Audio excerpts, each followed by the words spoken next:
오늘의 주제는 성지순례는 하나님의 뜻이 아니다라는 제목으로 말씀드리겠습니다. 이게 무슨 엉뚱한 소리냐 이렇게 말씀드릴 수가 있는데요. 이제 성지 순례를 이제 과거에서부터 했습니다. 그래갖고 그런데 이슬람 종교를 믿는 분들이 이제 예루살렘을 점령하고 나서 그다음부터는 이제 성지 순례 오는 것을 이제 막았으니까 그래갖고 이제 십자군 전쟁이 시작됐어요. 근데 저는 개인적으로 교회 다니면서 십자군 전쟁에 대해서는 설교 시간에 들어본 적이 없어요. 그런데 역사 시간은 세계사 시간에는 배웠는데 왜 설교에서는 성지순례란 말을 하지 않을까라는 의문을 가지기 시작했습니다. 근데 십자군 전쟁이 1095년서부터 1291년까지 했으니까 거의 200년 동안을 걸쳐서 9차례에 걸쳐서 성지 순례가 일어났어요. 그래서 제가 십자군 전쟁에 대해서 좀 배우기 위해서 컴퓨터에 가면은 모든 자료가 거의 다 있잖아요. 그래서 그 내용을 검색해 보니까 내용이 상당히 어렵고 복잡하고 이해관계가 굉장히 많이 엉켜 있고 그렇더라고요.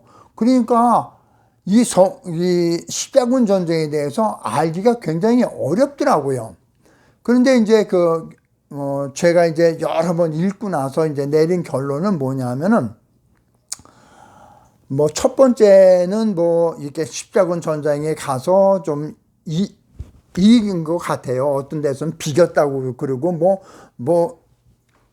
의견이 다 달라요.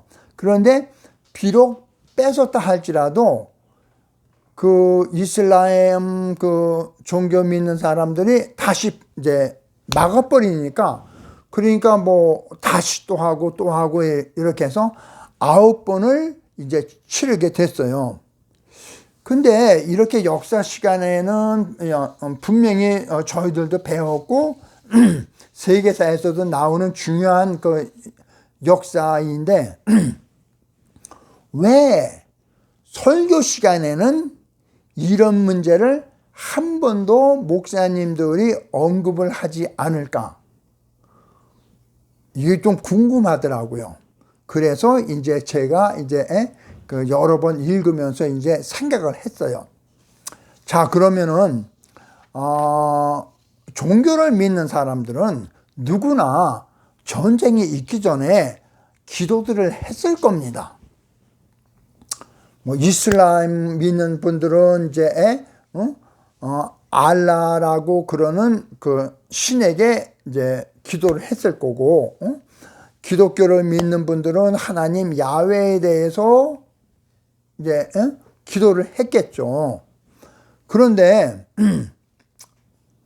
둘이 기도를 했는데 이 명칭은 틀리지만 똑같은 하나님이잖아요.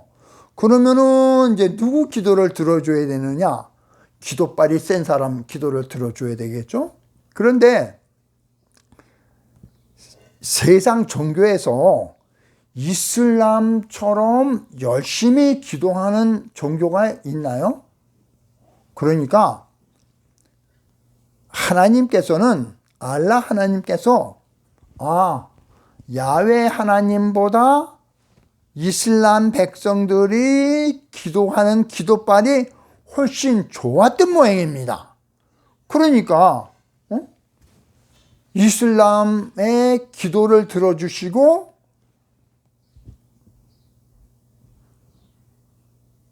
야훼 하나님의 기도는 안 들어주신 거라고 생각밖에 안 들어요. 여러분은 어떻게 생각하세요? 그 다음에 기독교를 믿는 분으로서는 내가 하나님께 기도하기 위해서 성전에 찾아가서 내가 기도를 드리겠다는 그 명분이 얼마나 좋습니까? 그러니까 하나님께서 분명히 이 기도를 들어주셔야만 되는데 그거는 네 생각이고 하나님께서는 너 오지 말라. 왜? 안 들어주셨으니까. 기도응답이 안 됐잖아요. 왜? 200년 동안 기도응답이 안 됐으면 하나님께서 하지 말라는 뜻이에요. 근데 왜 성지순례 가세요? 하나님의 뜻입니다, 이게. 세 번째 가설에서는 어쩌면은 정말 우리가 성경 속에서 믿고 있는 하나님의 존재가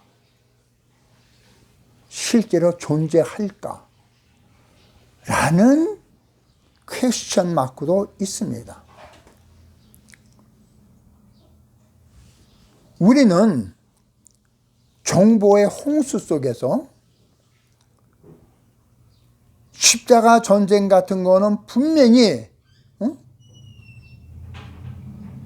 설교에서 빠져야만 되는 것인지 이성적으로 이해가 안 가잖아요. 눈에 보이는 역사는 다 빼고 눈에 보이지 않는 증명하기가 굉장히 어려운 이데아는 반복해서 설교 말씀을 하는데 우리는 보이지 않는 세계의 것만 듣고 실제로 있었던 역사는 빠져야만 되는 것이 이게 진실일까요? 근데 재미있는 사실 하나 있습니다. 9.11 그냥 그 사태가 쌍둥이 빌딩이 무너지고 나서 부시 대통령이 이락을 공격했습니다. 그때 이슬람 신자들이 기도를 안 했을까요? 열심히 기도했겠죠. 근데 이 기도발보다 더 센 것이 하늘에서 비행기에서 내리는 폭탄입니다. 이 폭탄 앞에 이 기도발이 그냥 무지무지하게 쑥대밭이 됐다고 얘기할 수밖에 없잖아요. 과거에도 그랬고 지금도 그렇고 양육강식은 분명히 남아 있습니다. 그러면은 이 양육강식이 꼭 기도로만 이루어질까요? 여러분의 의견은 어떠세요? 시청해 주셔서 감사합니다.